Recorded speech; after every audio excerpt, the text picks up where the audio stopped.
Hey guys, so I've been working on a new cap table template to help founders understand how much they can be diluted through different rounds of funding. It's a free download on our website, and in this video, I want to give you a quick overview of how it works and how you can use it. The same cap table is also included in our main financial model template. That's also a free download. It's also included in our paid financial model templates, the one we built for SaaS, mobile apps, e-commerce, etc. Both of those carry a couple of small changes in functionality, so in this video, I want to walk you through both. All right, so you're gonna find our cap table template either as a standalone template or included in all of our financial models at the very end. The cap table is not the main purpose of the financial model, so that's why it's not rooted that deeply into the financials, but it works and is very well connected to everything else. I'll get to that. Let me first walk you through how the base template works. So all of our templates have access to knowledge base, so we have knowledge base articles getting into much more details about how everything works. And with this link, you can book a call with one of our experts if the video and the knowledge base weren't enough. Okay, so let's go through the founders round first. So the founders round is essentially the round with which the company was established. Most companies, at least in the US, get established with a very small amount of capital, something like $100, just to define a base price per share. So that is the valuation of the business, $100. And then you define the number of shares that each of the founders has. Normally in the States, you normally want to start companies with about 1 million shares. So let's maybe start that. Let's maybe try that and do something like 500,000 shares for each of 2 founders and leave it at that. So of course, each one of them will own 50% of the company out of 1 million shares total. At the founders round is where you can define, let's say, common equity or the base equity that the company will issue. So for example, notice that here you have the ability to add more founders or more advisory roles. And a standard in all of our templates is that blue numbers are inputs and black numbers are formula results. So notice how after this founding round, you don't have the capacity to add more founders or to add more advisors. Why? Because issuing shares to people after the company has been established doesn't work just as issuing shares. Those shares have to be purchased, and that's why it's either done through stock option pools or through rounds of investment. So as you go through more shares, through more rounds of funding, and you continue to enable more rounds of funding, notice that this number of shares will carry on, and that number of shares is not one that you can change. The percentage evolves as shares get issued, but the number of shares remains the same. If you need more details on how this works, we have a whole video on how startup equity works. I'm gonna link it in the description, check that out. Okay, so let's say that this company got established like this. Maybe, one thing that companies often do is maybe establish this with say 490 shares each, and if they have an advisor, they'll give them the other 20,000 shares, so that rounds up to a nice $1 million shares. Again, this is useful and done only when the company is established. After that, these rules don't necessarily play out. But yeah, so we've established this business. The price per share is minimal; it's just a fraction of $1, but we have those shares assigned. So let's go through the first funding round. Again, all the numbers in this spreadsheet, all the numbers that are blue are input, so you'll be able to change them, adjustment as you want. So let's assume that this round is happening, let's say in April of 2024, and we're gonna keep this as a convertible note. The reason why this errored out, just in case, is because the rounds are not in order, and they need to be. So in this case, we have a first funding round, April 2024, and we assume that it's a round of $500,000. And then there's a cap on a convertible note of $5 million at 20% discount based on the future valuation. Remember that a convertible note is a type of funding that has a TBD valuation for the company. So it's treated mostly as a loan, as a liability for the company until it finally converts into equity. So in this case, those $500,000 don't really have an impact in shares. If we disable this for a sec and we only have this convertible note of funding, notice how the number of shares for everyone hasn't changed. The percentage has not changed. No shares have been issued to those investors because they're still on the convertible note that has not converted. But let's actually convert through a note. By the way, the only difference between convertible notes and safes is that safes don't carry an interest rate, but overall the way they're treated in your balance sheet, in your financial model, everywhere else is more or less the same as a loan that is to convert it to equity. Now, if we assume that we have a seed round now, and we have a priced equity round for that seed round, we can rename this, right? We can call it first round or whatever we want to call it. And that will define the name of the shares. So in this case, we call them, let's call these guys convertible note investors, or friends and family, let's call them. And then let's call this seed. round preferred shares. This is the name of the shares themselves. Again, if it's blue, you can change it, so don't worry about it. And then we can define a post-money valuation for this round. So let's assume that this round ended up being about $3 million round. Let's call it a $3 million seed. And the valuation ended up being about $10 million.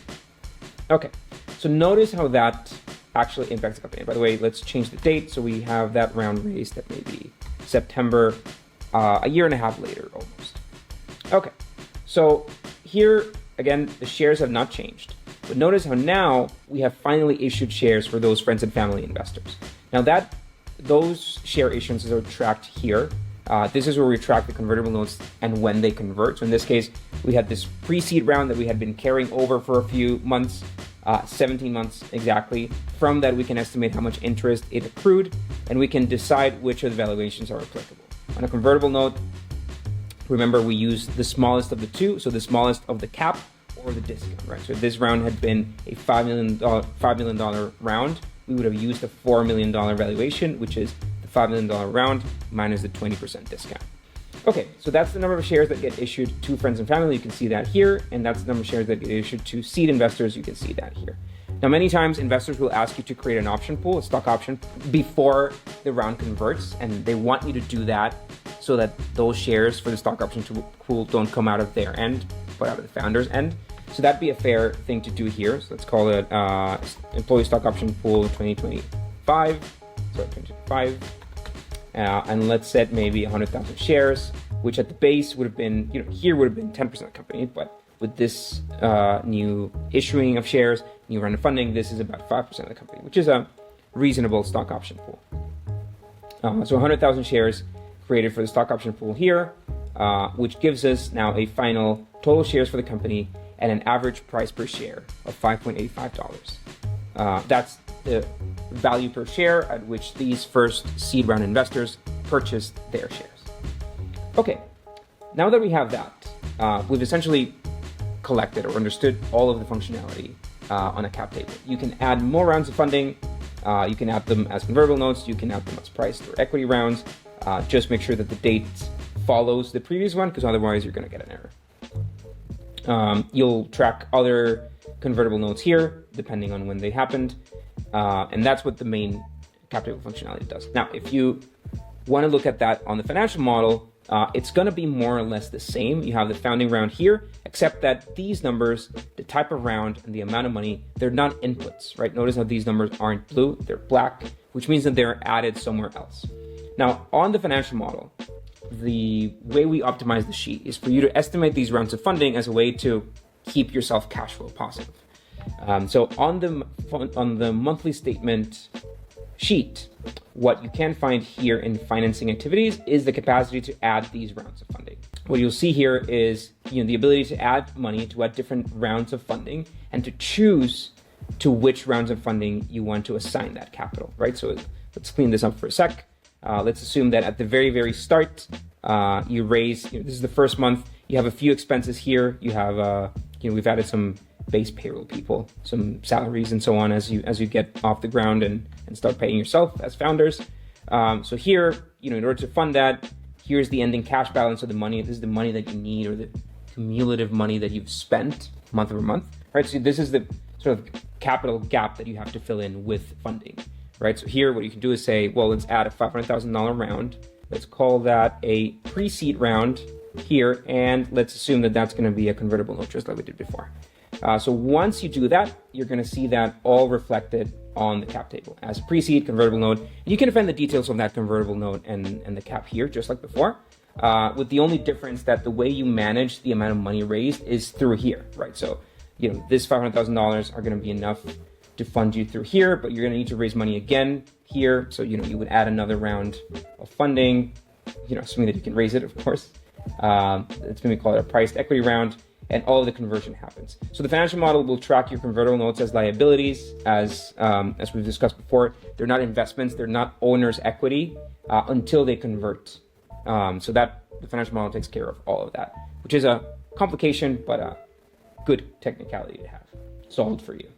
And then again, the cap table connects correctly. You can change the name and you can estimate your evolution of shares. This dropdown lets you kind of visualize how the rounds evolved from pre-seed to seed as new shares get issued. Now, the last point I'll touch on is a little bit on the exit scenarios. So the exit scenarios are actually a quite useful way to see how much money or how much return per share you're going to have, assuming the company exits. So using this placeholder number here, assuming that the company exits at $40 million on an acquisition, and then that acquisition happens, let's say in 2026, this is the return per share that will get $23.40 per share, right? So these founders who purchase shares at a fraction of a cent, they're gonna be paid out $11 million, all of which will be earnings, well, almost all of which, minus $50 or something. Price per share and return here. Same for the first advisor who came in the same conditions. And now you can look at the stock option pool and how it behaves, right? So if you recall, the stock option pool was added here when price per share was $5.85. Right, so remember that on stock option pools, we have a whole video about this, by the way, I'll link it in the description. But on stock option pools, what essentially happens when the company exits, it's that an automatic transaction happens where the stock option pool holders buy their shares and immediately resell them, right? So these stock option pool holders, they would buy shares at $5.85, that's the stock option pool deal, and then they would sell those shares at $23.40, which is what the buyer is paying, giving them net earnings of $17.55. So $1.7 million in stock options. You can define the number of shares that got vested here, assuming that not all of the stock option pool had fully vested by the time the exit happens. But make sure to treat these as pools and not as an employee-based thing, right? This is a simple cap table. It's not meant to track the evolution of different vesting periods for different employees. We might create that functionality at some point, but for now, it's mostly a tool to just let you estimate what that stock option pool will pay in the end. Same for investors, right? So you can see the friends and family round and the seed round here, the shares that they bought, the price that they ended up paying per share, and the earnings per share at the very end of the process. So remember, both of these templates you can download for free on our website. Hope that was all useful. Let us know if you have any questions, drop them in the comments, or head out to our knowledge base if we can get them answered for you. Thanks for watching. See you in the next one.